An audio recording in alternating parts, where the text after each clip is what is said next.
भंडाऱ्यात कांदा 20 रुपयांवरून थेट 45 रुपये प्रति किलोवर पुढे दर आणखी वाढण्याची शक्यता। आता सर्वसामान्यांना बसणार महागाईची झळ।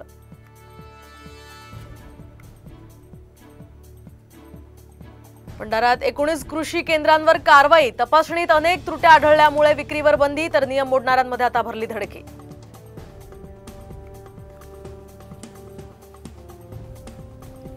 पश्चिम विदर्भात 5 महिन्यांमध्ये 461 शेतकऱ्यांच्या आत्महत्या। शेतकरी आत्महत्यांवर खासदार बळवंत वानखेडे आणि आमदार बच्चू कडू आक्रमक। बच्चू कडूंच्या जीवाला धोका, अपघात झाल्याचे अनेकांना फोन। अफवेच्या पार्श्वभूमीवर आमदार बच्चू कडू यांचं जिल्हा ग्रामीण पोलीस अधीक्षकांना पत्र।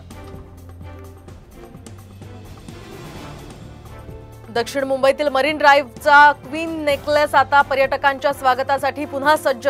मुंबई कोस्टल रोड प्रकल्पाच्या कामासाठी बंद करण्यात आलेला सुमारे 1.7 किलोमीटर लांबीचा पदपथ खुला।